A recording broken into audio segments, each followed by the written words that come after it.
On tonight's South Bank show, the Icelandic pop star Björk.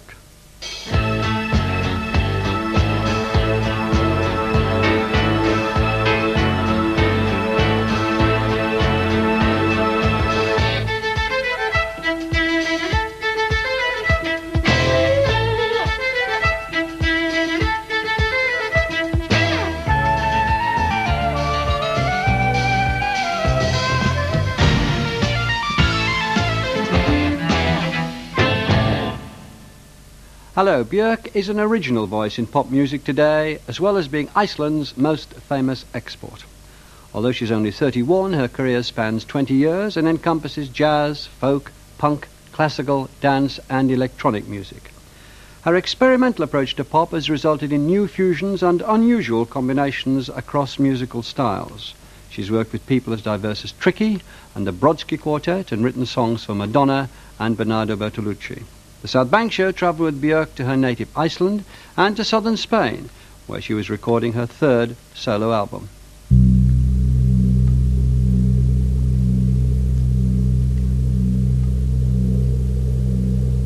We live on a mountain, right at the top. This beautiful view from the top of the mountain. Every morning I walk towards the edge and throw little things up like car parts, bottles and cutlery, or whatever I find lying around.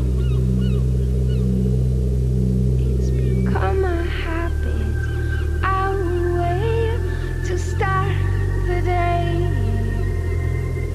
I go through this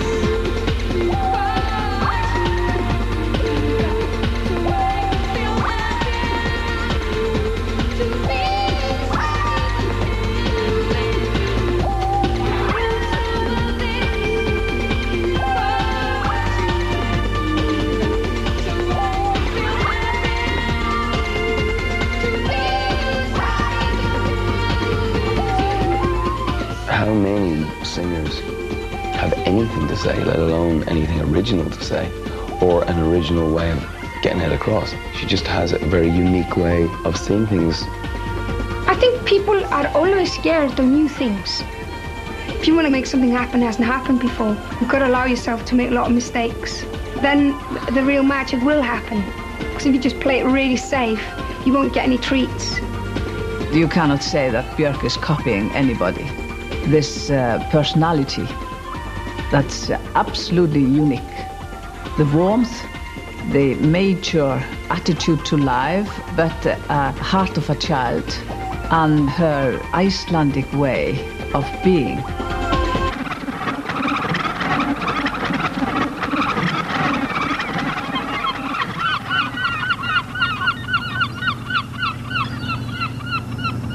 I come from Iceland, and this harbour is probably my roots, you know, and the weather and the mountains. For me, this is the heart of Reykjavik. I never try to do things that are Icelandic, you know. I don't sort of go out my way. Just the fact that like all my family 1,000 years back are Icelandic, and I was born here with all those things inside me, and with that face and this body, you know, and with these influences, I think that's enough. I don't have to. It's so much subconsciously there. I don't have to focus on it consciously as well. But yeah, there is a big chunk there. I live by the ocean.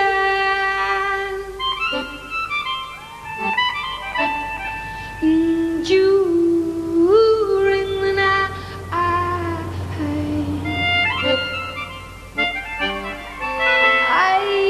dive into it.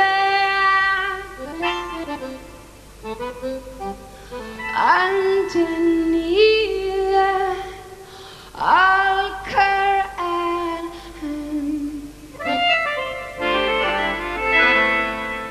down by the bottom.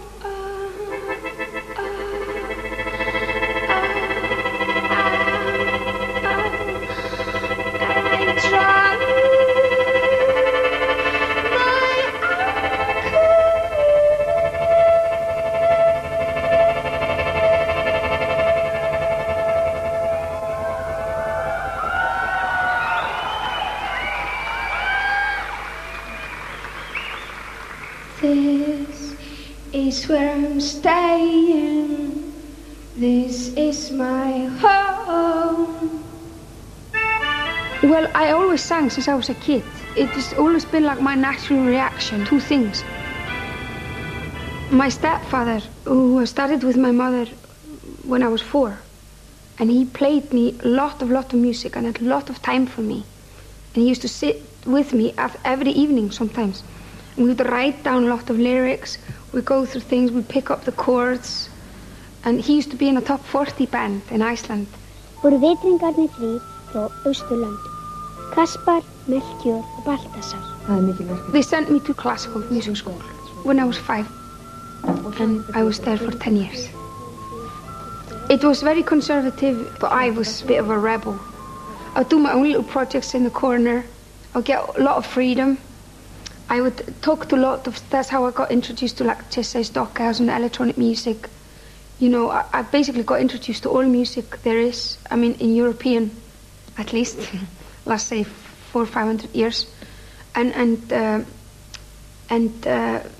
even though I ended up deciding that majority of it was not maybe my cup of tea, at least I knew it existed. So I could like say, okay, I've dealt with this, you know. So I think very quickly I said, okay, you got classical music, you got pop, you got jazz, and everybody thinks their stuff is great and the rest is crap.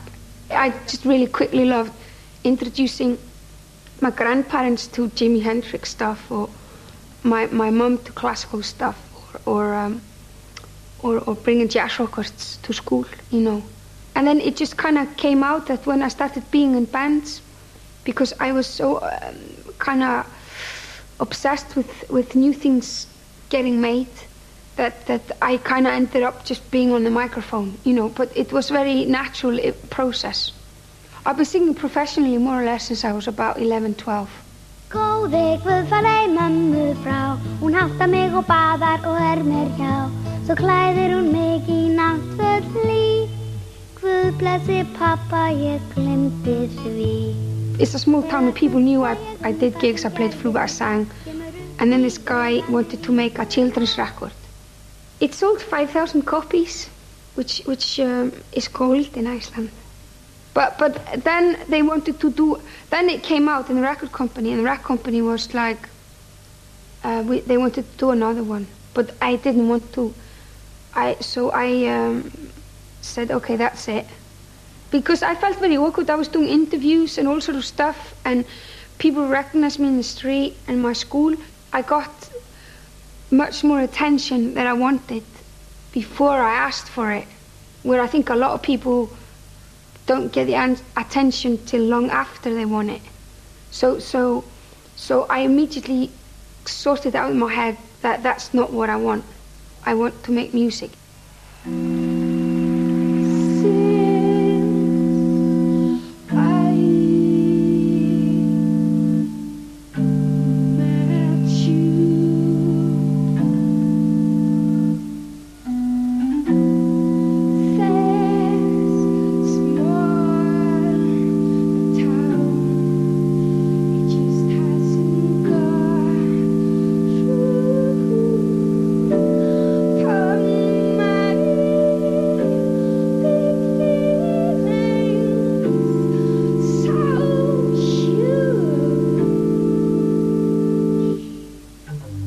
She can be extremely childlike in her voice, or it can be totally in command and like an absolute queen.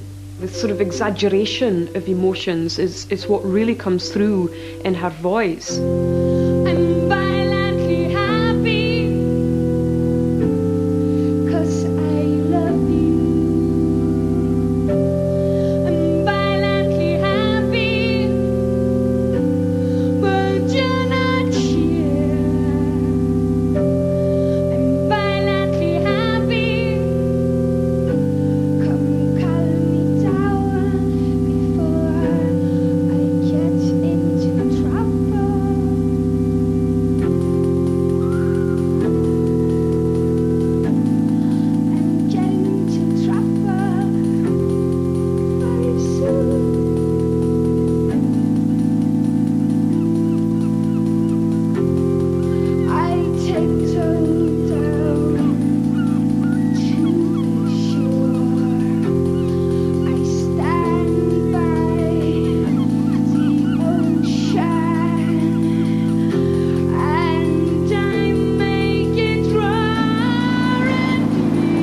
quite a mad century for Iceland.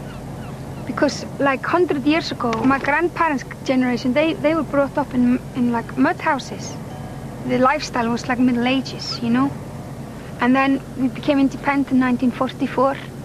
And we became, after World War II, like I think the 5th richest country in the world or something, like really quickly. It developed in maybe 80 years what, say, England has developed in 400 years. It's so quick that it's almost violent.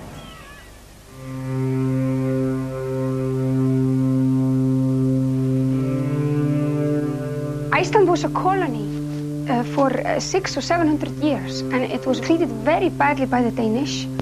And we were not allowed to play music and dance. It was supposed to be an act from the devil or something. And so what we got obsessed with was storytelling and the sagas, you know. That's all our culture is basically literature, very literature-based. Probably the most important music in Iceland was half talking and half singing, kind of chanting. Hreiðrum ganga fuglar frá, flöktan dranga bjarga, sólarvanga syngja hjá, sálma langa og marga.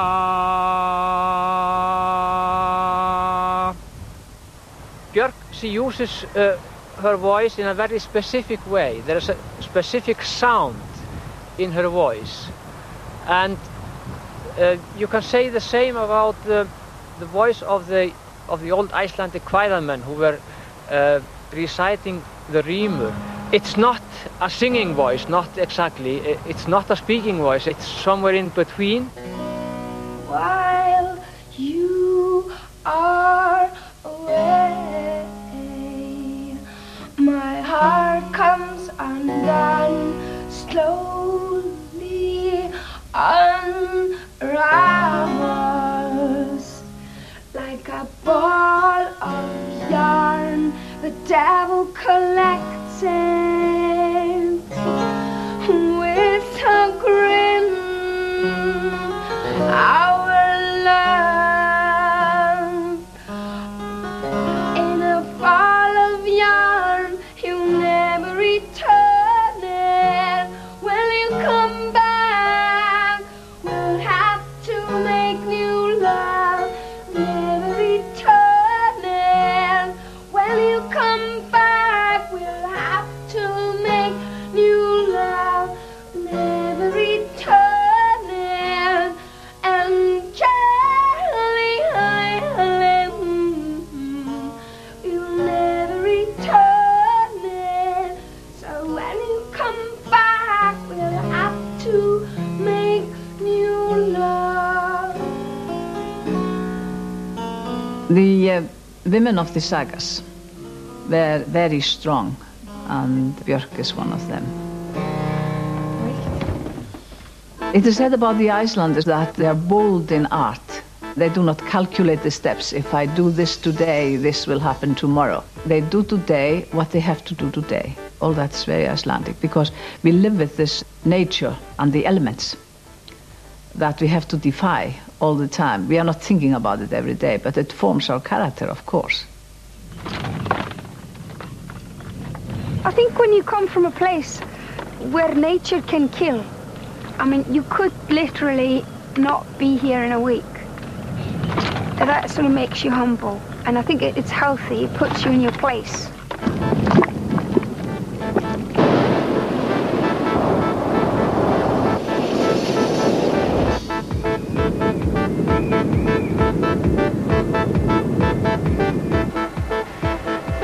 If there is such a thing as Icelandic characteristics, we're talking about an individual who's fiercely independent.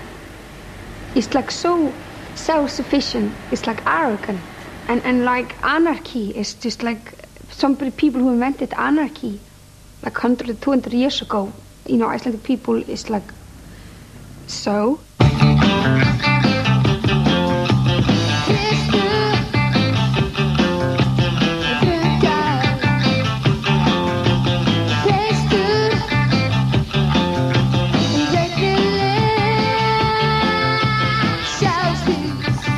The renaissance of Icelandic music was happening in 1780, and so that scene was has been called the Icelandic punk scene, because that scene, it was like so much do it yourself.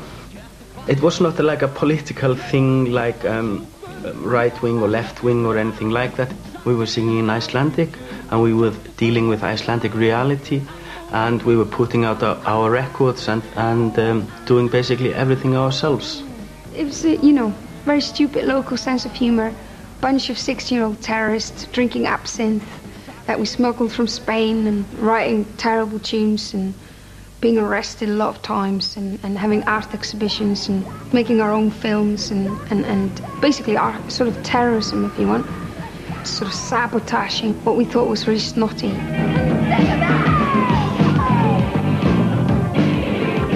I think the people that ended up forming Cook and the Shoe Cubes, Bad Taste, they were bound to meet, because in such a small town, having same obsession, basically being terrified of mediocrity.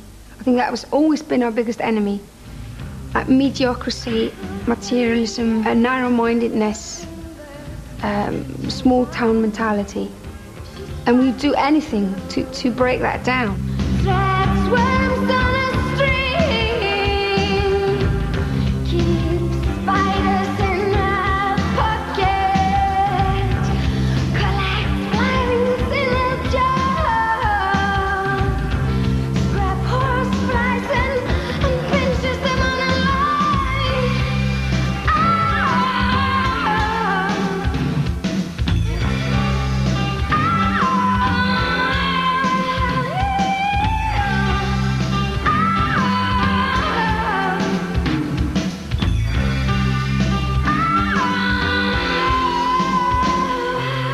The girl has a voice like an ice pick, such a pure sound.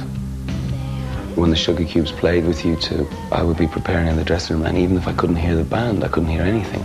I could just hear this low rumble through these, stadium walls or whatever we happened to be playing. Could always seem to hear that voice. It seemed to travel through metal and concrete and glass and, 50,000 punters, and I, just went straight to my heart. What can I tell you?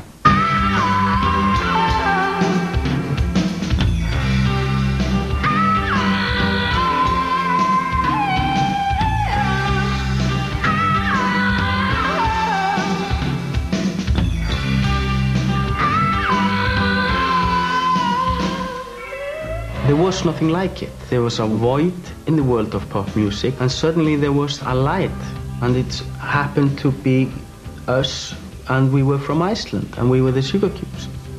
Somebody told me that Birthday had been chosen single of the week in Melody Maker, and my response was, oh shit, because I knew it was trouble. And boy, it did prove out to be trouble for us. There was companies that came here and got offered us 60 trillion billions, and we just told them all, to F-U-C-K off, because we were being terrorists and all that. And that took about 1.5 years that we just kept sending them back. The agenda of the Sugar Cubes was never to become world famous. We were doing this for fun. 2, even 3 of the Sugar Cubes were probably the most promising poets or writers of Iceland's new generation. And they were finding themselves, they hadn't written a letter for 2 years. Because they were doing sound checks in Texas and Alabama and doing guitar solos, and which is kind of funny. I mean, it is funny, but it's only funny for so long, The trappings of the business, I think, were the end of the Sugar Cubes. We just had enough, and we were all friends, and so instead of spoiling a very good friendship, we destroyed a business relationship. I had been making music for theater, for film, pop stuff, jazz stuff, experimental stuff, electronic stuff.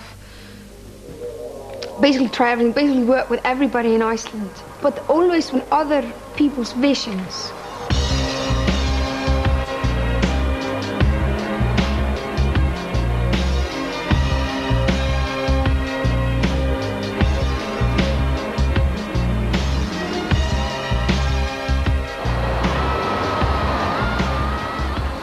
London to make my own album. It was time for me then to write songs about me. I was 27. I thought, okay, you know, you're a coward if you don't try more things. It was a very big decision to move, mostly because of my son, and I'm a really family-orientated person.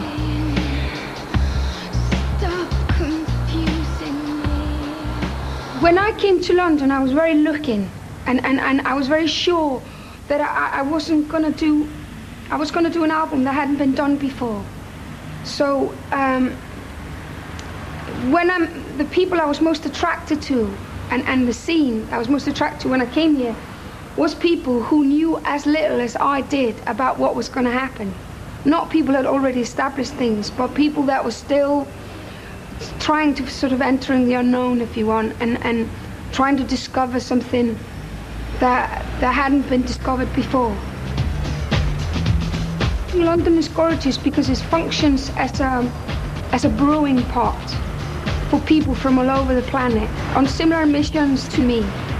And if I don't talk to them regularly and I don't see them play regularly, I just go mad. You know, in Iceland I was very much the odd one out, you see. I just need to know that I'm not the only one. And the people that ended up in my band without me planning it so were like one person from Iran, one from India, one from Turkey, one from Cyprus, one from Barbados. He's a bit like Immigrants United. For me, the whole Britpop thing and the Oasis thing and the whole guitar thing is this kind of British scare of losing Britishness and the immigrants taking over and that. English people like the Britpop scene, they just seem to repeating and trying to sort of hold the Victorian flag alive, but it's just, you know, dead, you know. And it don't seem to be doing anything fertile. Nostalgia is the order of the day for the most here. Except in dance culture and club culture, people are looking to the future, which is, I think, why Björk was attracted to that.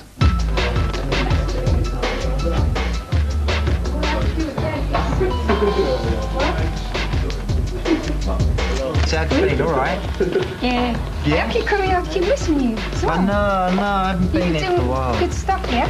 Yeah, one's excellent, like really good underground minimal techno with some really mad lock grooves on it as well, but kind of like sort of 80s disco sort of stuff it sounds like. But this is one from Germany, which is the guy's called Dynamo, which is really, really cool. It's kind of like on that Herbert sort of tip, which is really good. If she is shopping around, she's the Imelda Marcos of good ideas. And what's wrong with that? I mean, that's what you do, isn't it? You shop around. I can't wait to take you seriously, man. What are you doing? Just obsessed with people with exciting ideas, and it's a bit of a weakness of mine, really. I've got no interest in working with people who do what I tell them to do. You know, it's just no point. I might as well just do it myself then. So I'd much rather work with people who are just as strong as me and preferably stronger. And so it's like I give 9 billion and they give 9 billion or whatever, and that's the kick. She is able to hold on to her identity, to her own style, no matter who she collaborates with. And a lot of the musical combinations that she has have never been done before. Come to me, I'll take care of you, protect you. Calm down, you're exhausted. Come lie down, you don't have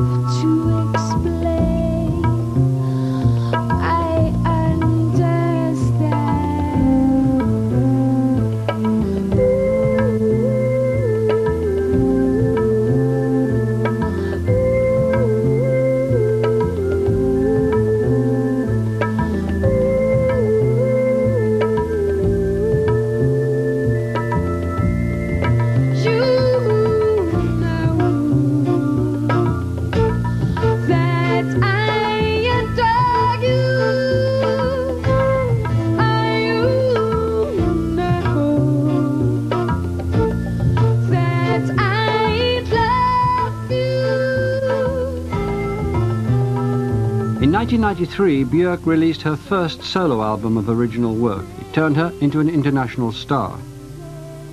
She followed with a second album in 1995, and then, after 4 years in the limelight, the pressure got too much. She vented her feelings on a journalist at Bangkok airport.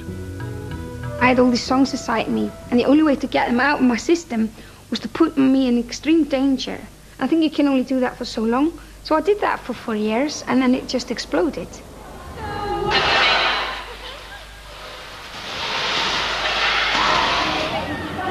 When you've gone to that sort of speed of living, like 9,000 miles per hour, you don't exactly fade down. I think you sort of explode, really, and crash. That's what I did. Björk does not need adoration for her to make her music. And being stared at in the street and whispering there's Björk does her more harm than anybody. People they don't know how much harm they are doing. Iceland's pop queen leaving her home in West London late this afternoon, still distressed at the discovery she'd been the target of a crazed fan's attempt to harm her. It's just kind of a very sad thing, you know, obviously when somebody shoots their face off, you know. It's terrible.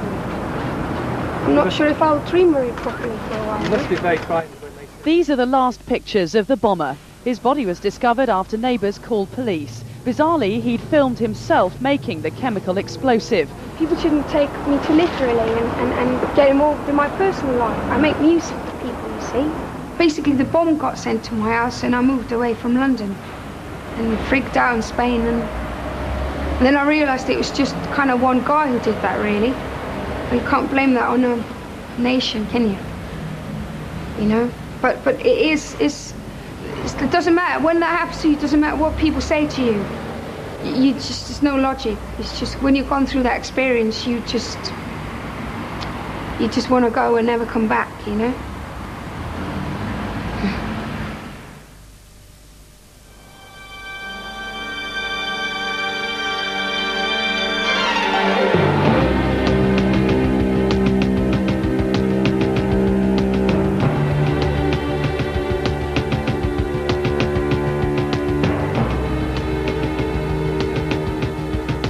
For much of the past year, Björk has been living in southern Spain, where she recorded her third solo album.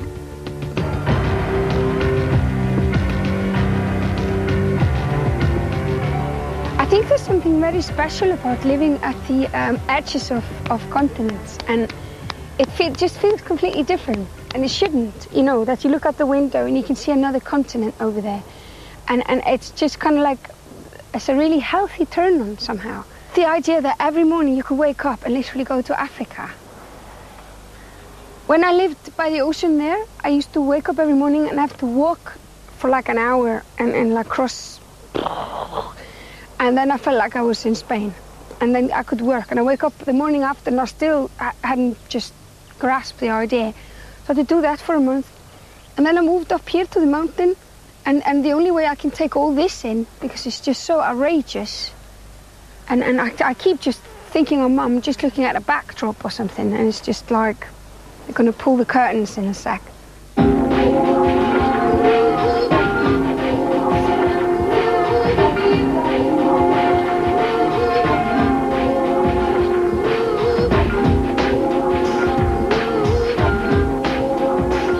These are the things that I own, that I usually have in my house, where I do all the demos.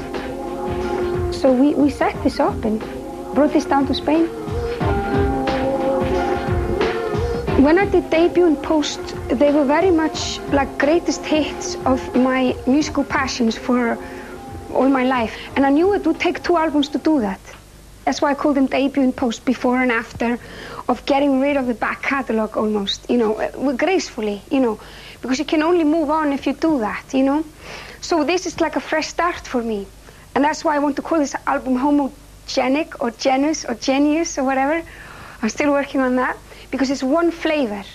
It's just me now, you know, here. And it's going to be, instead of like all these different instruments, it's just going to be beats, strings, and voice.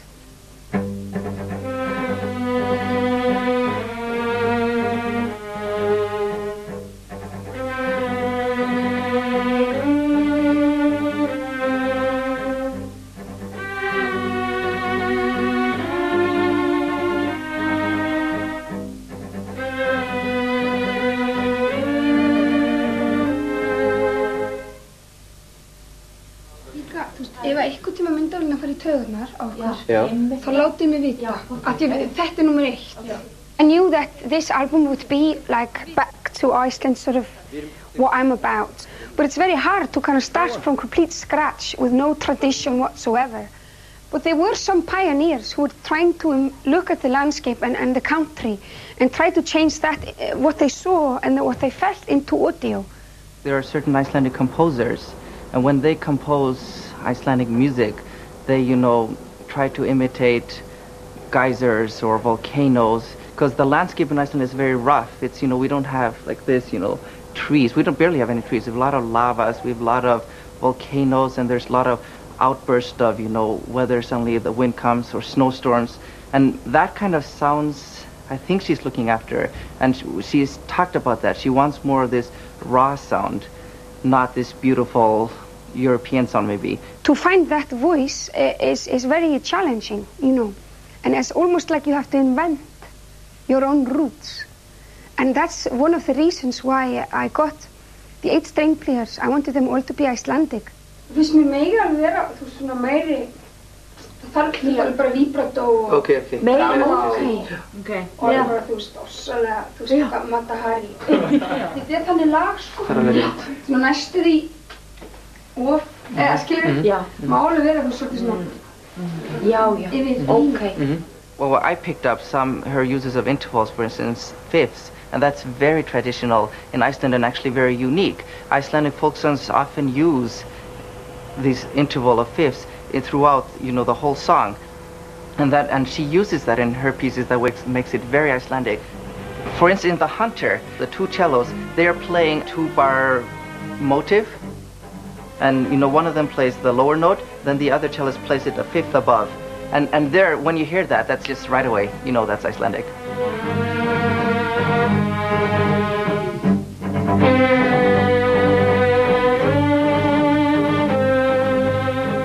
I wrote a song called Hunter, and it's based on what my grandmother told me on Christmas about 2 different types of birds who are birds that always have the same nest all their lives, like swans, and they always have the same partners all life. And there are birds that travel all the time, and they always have different partners all the time. And kind of like to make a conscious decision to stay a hunter. It kind of ended up being a little bit of a bolero, I guess, maybe because it's Spain. That's the only song with a string arrangement I asked Deodato to do completely. One of the notes that we discussed maybe trying a figure such as a bolero, you know, Ravel's bolero. In the course of the recording, we decided to exaggerate certain aspects of the string parts by having the strings doing sliding notes and kind of sluggish and slurring. It's so lovely, one person could do a solo on top. One person could do a solo on top.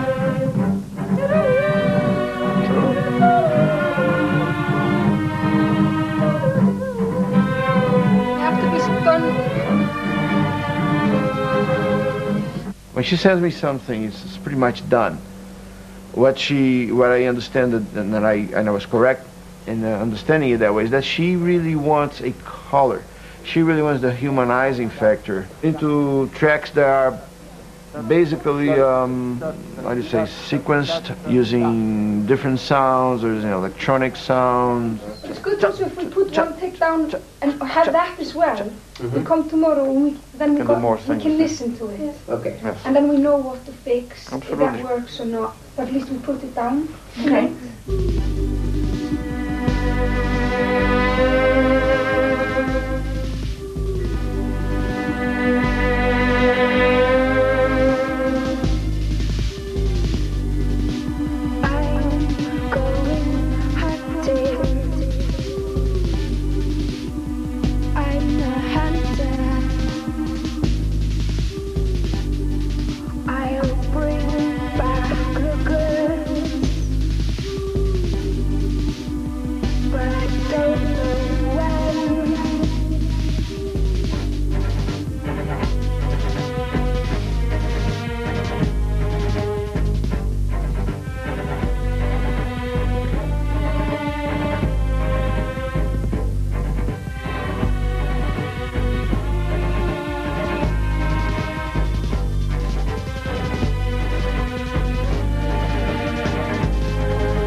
wisdom. How Scandinavian of me. I used to work quite a lot with QI20. That's a different machine for same size. And you have 8 tracks and 100 noises. And you can make as many songs as you want. And a lot of my tunes for the last 4 years I wrote on that. It's so incredibly convenient. Put the batteries in and you can take it. You can write on the airplane or your grand's house on the top of a volcano, or in a club, or in a tube. But this is a different machine. This is like a sampler. Mark Bell bought this one, and he's just teaching me it. It's just a way of capturing like noises, like say acoustic instruments or other noises, but then being able to change the pitch of them, like to make them any noise into like music. Then like could be a door shutting for a drum sound. What I'd love to do live is kind of put a lot of effects on my voice.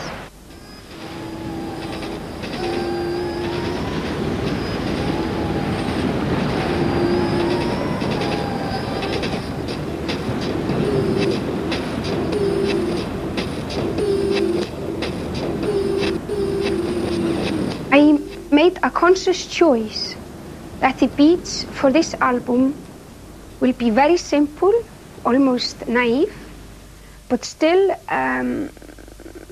very natural, but very explosive, like they're still in the making, which for me is very much Iceland.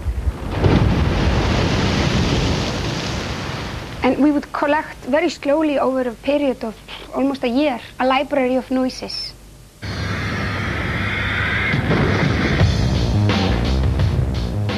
Iceland is geographically probably the youngest country on the planet. It's still changing and growing and very raw.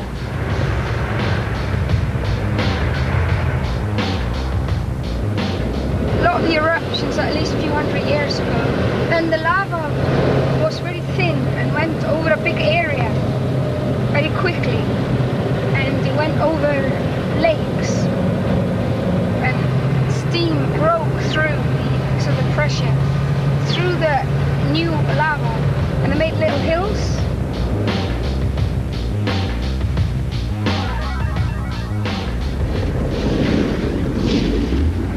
So there's a lot of energy here. I wanted the beats to be like this.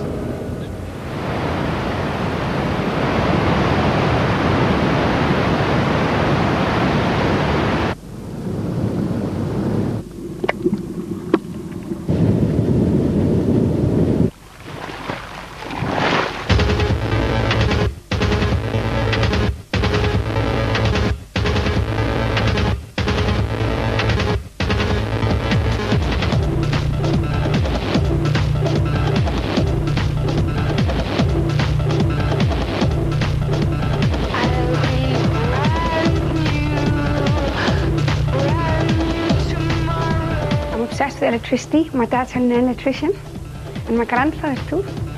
And I've been obsessed since I was a kid with people like Stockhausen, Kraftwerk, Brian Eno.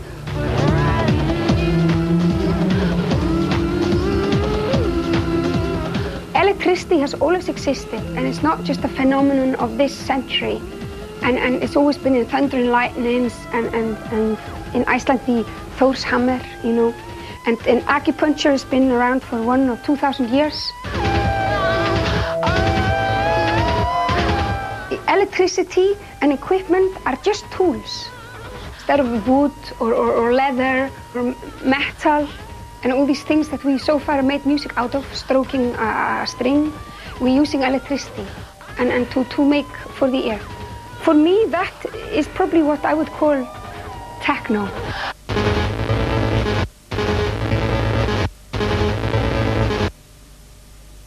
I find it so amazing when people tell me that electronic music has not got soul, and they blame the computers. They got their finger and point at the computer. It's like, there's no soul here. It's like, you can't blame the computer. If there's not soul in the music, it's because nobody put it there. And it's not the tool's fault.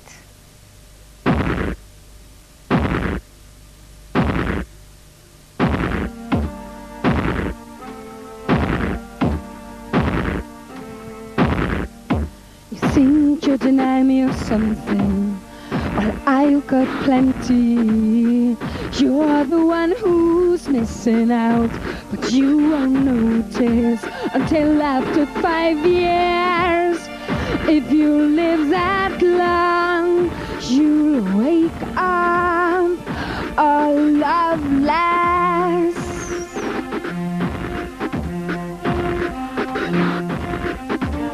I dare you to take me on. I dare you to show me your pulse. I'm so bored of cowards that say they want, then they can't tender.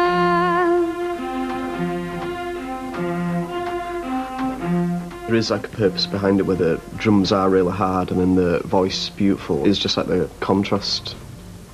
For something to be beautiful, something's got to be, ugly. If everything's beautiful, then, nothing's beautiful. You can't handle love, baby. You can't handle love. Oh, it's obvious you can't handle. I dare you. I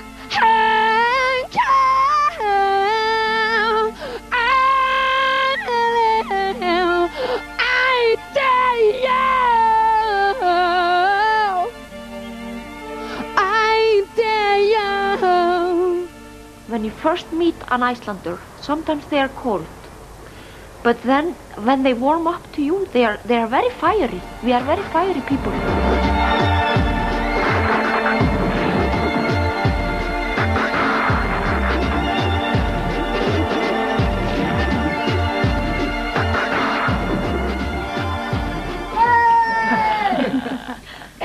Anita! You are in all these different moods through 1 week. You are grumpy. You're cheerful, you're stupid, you're delicate, you're complicated, you're moody, and of course there's a song for every occasion, Joy is the hardest thing of all to put across, whether you're a painter or a filmmaker or whatever you do, And it's easy to paint with black. It's easy to be angry, but the ecstasy, in her voice is unusual. When I lost my cards, you deal me another hand. Even when I sleep, you're real. On your way to you, you don't have to speak. I feel this strength I get from you. I rest my hands in your hands. But when I leave you only to give out to the others this state of emergency. How beautiful state of emergency is where I want. Most of my work I do in my head, just when I'm doing other things, and I don't know, it's because I've been doing it for long, or because I spent so many years without recording my songs. I wasn't until 27 I started recording them, that I naturally become quite organized in my head, and I got all these different sections and little cupboards and drawers, and I start that idea and I put it in a drawer, and I can come back to it a year later and it will still be there. So I walk in a room and it looks like I'm starting a song, but it's actually, in a way, I've maybe been working on it for a year. Er þetta ekki miklu betra? Já. Við getum farið ennþá lengra. Okay. Þetta alveg bara svona sound of music. Já, ok. Þú veist alveg bara svona væn. I write about one song a month.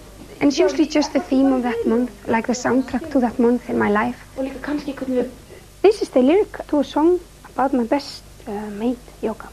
But all the other pages, there's absolutely no way I'll open for you, whatever you offer me, because that's so private, scary. And I've got a beautiful secret code, which is called Icelandic. So you guys will never find out what it says in this.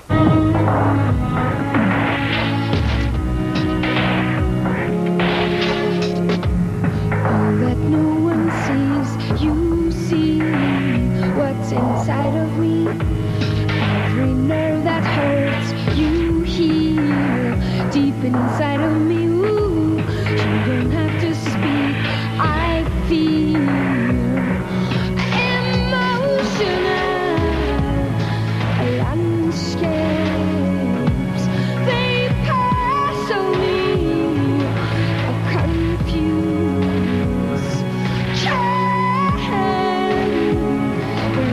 Gets out and you push me up to this state of emergency. How beautiful to be state of emergency is where I want to be.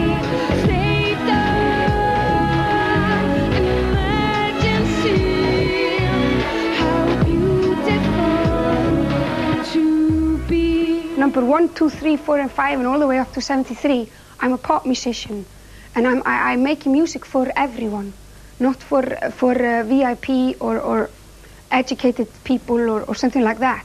So I want to make that.